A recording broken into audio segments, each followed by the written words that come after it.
வந்து அந்த ஊரில் வந்து ஒரு குடும்பம் இருக்குது. அந்த குடும்பத்தில் ஒரு அம்மா, ஒரு புருஷன், ஒரு பொண்டாட்டி வாழ்ந்து வராங்க. அந்த கிராமத்தில் வந்து நல்ல சந்தோஷமாக வாழ்ந்துன்னு வராங்க.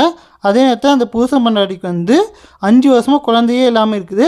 அதனால் வந்து அது ஊர் மக்களாக அதை எள்ளி நகையாடுறாங்க. அதனால் அந்த பொண்ணோட மாமியார் வந்து அந்த பொண்ணை எப்பயுமே மலடின்னு சொல்லி எள்ளி நகையாடினே இருக்கிறாங்க. இது எல்லாத்தையும் அவங்க கணவன்கிட்ட எல்லாத்தையும் சொல்லி மனம் வருத்தப்படுகிறாங்க.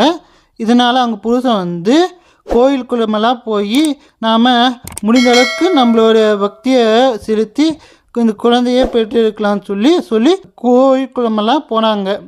இதாங்க ஃபஸ்ட்டு பார்ட்டாக கொஞ்சம் ஒரு கால்வாசி பங்கோட கதையை. இதே சூழ்நிலையில் அவங்க மனைவி வந்து சொல்கிறாங்க, நாம் வேணும்னா பெரிய ஆஸ்பத்திரிக்கு போய் பார்க்கலாம் நம்ம 2 பேரையும் சொல்லி சொல்கிறாங்க. அதுக்கு வந்து முதல்ல வந்து புருஷன் வந்து துளி அளவுக்கு ஒத்துக்கலை. அதுக்கடுத்து இந்த கோயிலுக்குள்ளமெல்லாம் போயிட்டு வந்து